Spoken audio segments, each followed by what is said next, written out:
Varadraj Perumal temple आप देखेंगे, भगवान विष्णु का एक में ऐसा विग्रह है जिसमें वरद हस्त आप देखेंगे और उनके हाथ में माँ सूचा लिखा है कि डू नॉट फियर। और ये रामानुजाचार्य के दो मुख्य विग्रह, रामानुजाचार्य के जो इष्ट है, एक तो रंगनाथम और एक वरदराज। तो इसमें से वरदराज मंदिर है जो कि कांचीपुरम में है।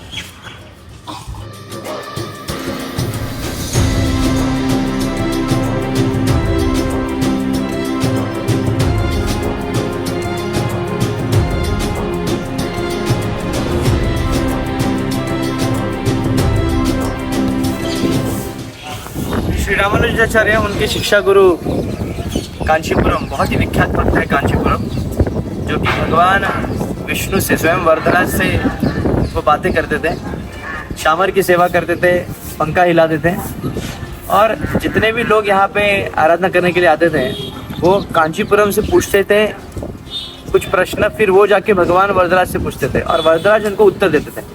तो ऐसे में रामानुजाचार्य ने भी ऐसे कई प्रश्न किए जो कि कांचीपुरम से पूछे गया। कांचीपुरम ने फिर वरदराज से पूछे और फिर वरदराज ने उसका उत्तर दिया, जिसमें से एक बहुत ही महत्वपूर्ण प्रश्न था कि अगर अंतिम समय पे व्यक्ति या भक्त भगवान को स्मरण न कर पाए पर वो भगवान की सेवा में सदैव है पर भगवान की सेवा न कर पाए तो क्या होगा, वो भगवत धाम जाएगा या नहीं जाएगा। तो इसमें कांचीपुरम को ये प्रश्न किया जाता है। कांचीपुरम जाते हैं वरदराज के पास, वरदराज कहते हैं कि वो क्यों नहीं जाएगा, वो अवश्य जाएगा अगर वो भगवान की सेवा, सदैव भगवान की सेवा में रहा है, मेरी सेवा में रहा है। माँ सुचा, मैं कभी भी इसको छोड़ूंगा नहीं, सदैव न मे भक्त प्रणश्यति, भगवान गीता में कहते हैं कि मेरे भक्तों का विनाश नहीं होता। तो भले ही भगवान को स्मरण करने के लिए व्यक्ति भूल जाए, कोई भक्त है भूल जाए, या फिर वो इतने कफ पित्तवात इतना बढ़ जाए कि वो भगवान को स्मरण न कर पाए, पर फिर भी भगवान उसको कभी भूलते नहीं। जी भूल सकता है पर भगवान नहीं भूल सकते। इसे भगवान को स्मरण दिलाएंगे, अंतिम समय तो भगवत धाम जा सकता है, भले ही भगवान को स्मरण न कर पाए फिर भी। ऐसे वरदराज भगवान स्वयं बातें करते थे कांचीपुरम से। तो कांचीपुरम के जो शिष्य यानी शिक्षा गुरु हुआ करते थे रामानुजाचार्य के, वो उनसे कई सारी लीलाएं हैं। रामानुजाचार्य उनके कहने पर जल की सेवा वरदराज को करते थे।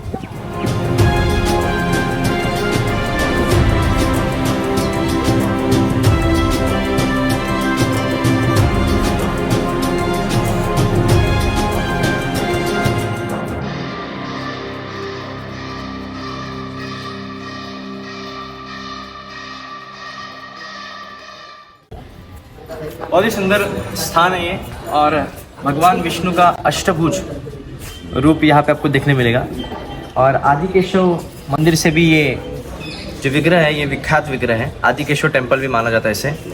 और जब ब्रह्मा जी के यज्ञ में कई असुर लोग जब बाधा डाल रहे थे, और वो असुर लोग जब बाधा डाल रहे थे और उसमें से एक बहुत विशाल सर्प भी था, तो उसको मारने के लिए स्वयं भगवान विष्णु अष्टभुज रूप में इस यहाँ पे प्रकट होते हैं और ब्रह्मा जी के यज्ञ की रक्षा करते हैं। ऐसे में ये स्थान और भी प्रचलित है क्योंकि यहीं पे इसी स्थान पर गजेंद्र को मोक्ष, जो गजेंद्र जो हाथी थे पूर्व जन्म में इंद्रद्युम्न राजा थे, और वह इंद्रद्युम्न राजा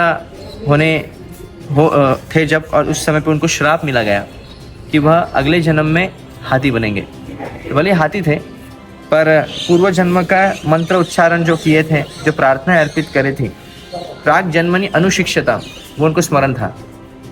तो जब गजेंद्र जब वन में थे और वन में जब यहाँ पे जब मगरमच्छ ने उनके पैर को दबोचा तो भगवान को उन्होंने स्मरण किया, भगवान को पुष्प अर्पित किया, उस समय पे अष्टभुज विष्णु प्रकट हुए, ऐसा माना जाता है। तो आइए मैं उस स्थान दिखाता हूँ जहाँ पे जो कुंड है इसमें गजेंद्र का उद्धार किया गया है, ऐसे कहा जाता है। तो भगवान विष्णु यहीं पे प्रकट हुआ अष्टभुज रूप में, और यही वही विग्रह है, ये स्वयंभू विग्रह है, ना कि किसी ने बनाया है।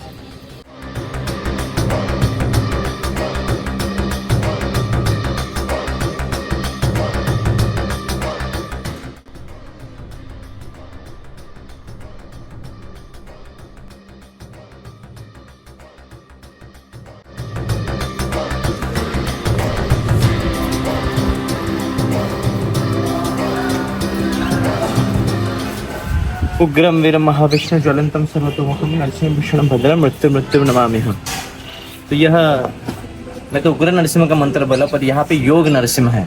भगवान योग पोस्चर में बैठे हुए हैं और बहुत ही सुखी अनुभव होते हैं। यूजुअली आप देखेंगे उग्र नरसिम्हा जो होते हैं उग्र अवस्था में होते हैं, क्रोधित मुद्रा में होता है, पर यहाँ पे बहुत ही सुखी मुद्रा में है और उनका तेज इतना भारी है कि आप देखेंगे भगवान विष्णु के सामने जो गरुड़ देवता होते हैं, गरुड़ देवता यहाँ पे उनके तेज की वजह से झुके हुए हैं, आप देख सकते हैं।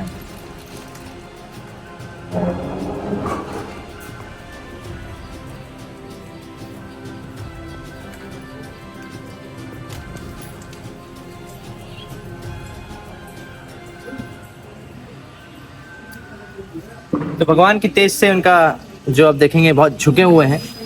तो ऐसे उग्र नरसिम्हा नहीं बल्कि योग नरसिम्हा का जो इतिहास है, इसमें जैसे हमने अष्टभुज भगवान विष्णु की कथा में सुना था कि कैसे ब्रह्मा जी यज्ञ कर रहे थे और यज्ञ करते करते जब कई असुर बाधा डालते हैं उस यज्ञ में, तभी स्वयं अष्टभुज रूप में विष्णु आते हैं और असुरों ने जो प्रकट किया हुआ जो सर्प है उस पर उसको विध्वंस करते हैं और यज्ञ होने से यज्ञ की रक्षा करते हैं, ब्रह्मा जी की रक्षा करते हैं। पर साथ साथ में फिर भी असुर लोग कितना बहुत ज्यादा प्रयास कर रहे थे कि यज्ञ को कैसे न कैसे रोका जाए। कई असुर लोग एक साथ टूट पड़ते हैं और ब्रह्मा जी पर, और क्योंकि ब्रह्मा जी यज्ञ पे बैठे हुए हैं तो वो तो अपनी रक्षा नहीं करेंगे, उसके लिए स्वयं भगवान विष्णु नरसिम्हा रूप धारण करते हैं और इस योग नरसिम्हा के रूप में सभी असुरों का विध्वंस करते हैं। यही वो स्थान है जो योग नरसिम्हा यहाँ पे प्रकट हुए हैं और इस सुंदर स्थान दर्शन करने के लिए सभी को आना चाहिए। हरे कृष्ण। हरे कृष्णा। तो ये दिव्य देशम में से और एक जो स्थान है, दीप प्रकाशर पेरुमल। भगवान विष्णु दीप प्रकाश यानी जो दीप देने वाले, प्रकाश देने वाले, दीप का जैसा प्रकाश और बहुत ही इफल्जेंट लाइट जिसे कहते हैं। ब्रह्मा जी जब यज्ञ कर रहे थे तो प्रकाश की आवश्यकता है तो स्वयं भगवान विष्णु प्रकट होकर प्रकाश देते हैं, इसलिए दीप प्रकाशर मंदिर। ये विष्णु स्वयं विग्रह है, किसी ने बनाया नहीं है। और ये स्थान वेदांत देशिका नामक आचार्य जो है साउथ इंडिया के रामानुजाचार्य के संप्रदाय में आते हैं। तो ये बहुत ही विख्यात आचार्य हैं। उनकी माता ने तिरुपति बालाजी के यहाँ पे प्रार्थना की थी कि उनको एक बहुत ही धार्मिक पुत्र चाहिए, वैष्णव पुत्र चाहिए। तो स्वयं तिरुपति के आदेश के अनुसार जो तिरुपति मंदिर की जो घंटा था, जो घंटा नाद होता है, जो घंटा था, उस घंटे को अवतार लेने के लिए कहा और वही वेदांत देशिका बन के आता है। इसलिए आज भी तिरुपति मंदिर में कहते हैं कि घंटी नहीं बजाई जाती। जब से वो अप्रकट हुआ है घंटा, तब से घंटे बजाना बंद हो गया है। तो ये जो स्थान है वेदांत देशिका आचार्य का, उनके उपासक, उन्होंने इस विग्रह की अर्चना की थी जिसका नाम है दीप प्रकाशर विष्णु पेरुमल। हरे कृष्णा।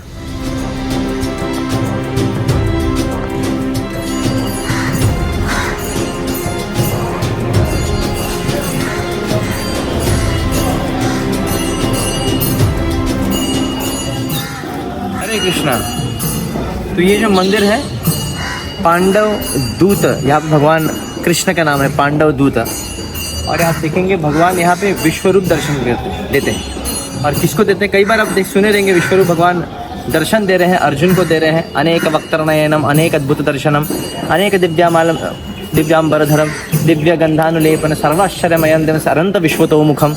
भगवान के कई हाथ है, कई पैर है, भगवान के कई उदर है, भगवान के कई मुख है। ऐसे विराट रूप का दर्शन भगवान कई बार देते हैं। कहीं यशोदा माता को भी भगवान अपने मुख में विराट रूप का दर्शन देते हैं। पर यहाँ पे आप देखेंगे विशेषता यहाँ पे दर्शन दे रहे हैं विराट रूप का दुर्योधन को। जब दुर्योधन ऊंची आवाज में भगवान कृष्ण को कहते हैं रुक जाओ केशव, रुक जाओ, कहाँ जा रहे हो? क्योंकि भगवान कृष्ण वहाँ पे पांडव के दूत बनकर आए थे, एक मैसेंजर बन के आए थे कि युद्ध कैसे कैसे रुक जाए, पांडवों को 5 गांव दिया जाए कम से कम ताकि युद्ध रुक जाए। पर दुर्योधन एक नहीं सुनते हैं और फिर भगवान कृष्ण कहते हैं अब युद्ध को कोई नहीं रोक सकता। तो ऐसे उस समय पे तभी दुर्योधन ने चाहा कि मैं भगवान कृष्ण को कैसे बंदी बना दूं। वो तो भगवान नहीं मानते थे और बंदी बनाने के सभी सैनिकों को आदेश देते हैं। और जैसे ही जंजीरें लेकर भगवान कृष्ण को बेड़िया डालने के लिए तैयार हो जाते सैनिक, तभी भगवान कृष्ण यहाँ पे विराट रूप का दर्शन देते। यहाँ पे नहीं बोल सकते बल्कि वो तो हस्तिनापुर में होता है। पर यहाँ पे भगवान कैसे आए? ये परीक्षित महाराज के पुत्र जो है अर्जुन के जो पर पौत्र हैं जन्मेजय, उन्होंने यहाँ पे तपस्या की थी। उन्होंने लालसा की थी कि वो विराट रूप का दर्शन मुझे भी मिले। इसलिए भगवान कृष्ण वही छवि, वही दर्शन दिखाते हैं, उस विश्व रूप का दर्शन दिखाते हैं यहाँ पे। और ये जो विग्रह है बहुत कहते हैं कि 25 फीट से भी ऊंचाई इसकी, इस विग्रह की ऊंचाई आप देख सकते हैं, जितना बड़ा ये विमान दिख रहा है, जितना ऊंचाई तक, वहाँ पे कैमरे लो एक बार, जितना ऊंचाई दिख रहा है उतना ही बड़ा विग्रह है।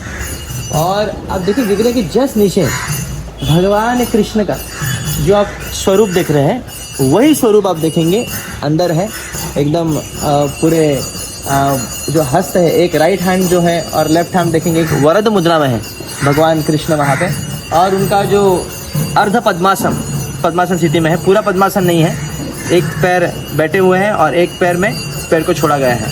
इतना सुंदर विग्रह, इतना विशाल विग्रह है, आप देख के ही आश्चर्यचकित हो जाएंगे, इसमें कोई संदेह नहीं। हरे कृष्ण।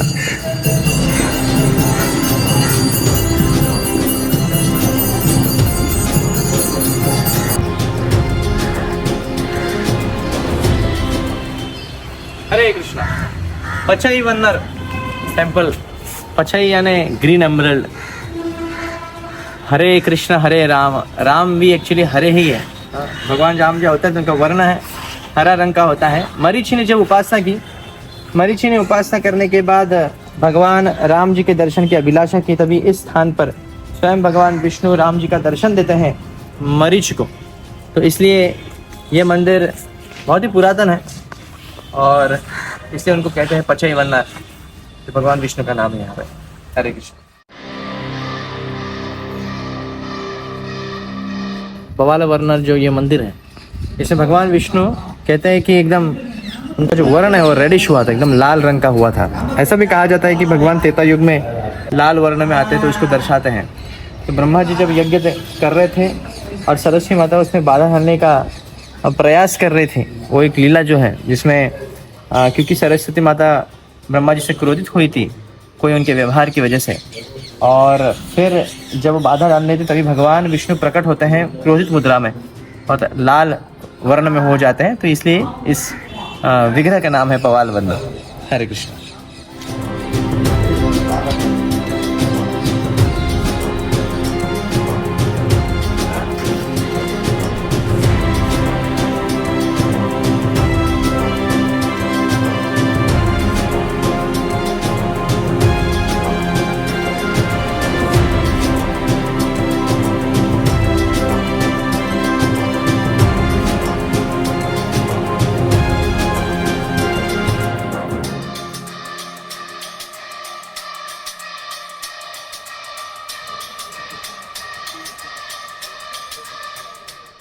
हरे कृष्णा। इस मंदिर में भगवान वामन का, विष्णु के जो अवतार है वामन का रूप देखेंगे और बहुत ही ऊंचाई, उसका ऊंचाई कम से कम 35 फीट का ये विग्रह आप देखेंगे। जितना बड़ा जो विमान दिख रहा है ऊपर उतने ऊंचा विग्रह भी है। तो ये सबको पता है कि भगवान जब अवतार कब लिए थे, बलि महाराज के पास जब दान मांगने के लिए आए थे जब ब्राह्मण के वेश में, तो भगवान ये विराट रूप वामन का रूप धारण करते हैं और 2 पग में पूरी सभी लोगों को नाप लेते हैं। तो तीसरा पग रखना कहाँ पे? तो मानो ऐसी मुद्राओं में भगवान इस अवतार इस रूप में है कि मानो कैसा कहाँ पे रखना है। और 2 अंज आप देखेंगे 2 ऐसे कर रहे हैं, यानी 2 पग में तो मैंने नाप लिया, अभी तीसरा कहाँ पे रखना है। तो इस भाव से ये अवतार लिया गया है। और उनका एक जो पैर है वो बलि महाराज के शीश पर है और एक पैर जो आप देखेंगे एकदम आकाश की तरफ, आकाश की दिशा में वो चल रहा है। तो ऐसा ये जो विग्रह है बहुत ही अनोखा विग्रह है। जब बलि महाराज ने जब वामन भगवान जब अवतार लिए थे, बलि महाराज तो देख नहीं पाए उस ठीक तरह से उस अवतार को, इसलिए उन्होंने अभिलाषा की। इसी स्थान पर उन्होंने तपस्या की और भगवान विष्णु से प्रार्थना की उस अवतार का मुझे दर्शन करना है। तो उस अवतार का दर्शन वो इस विग्रह के रूप में करते हैं। हरे कृष्ण।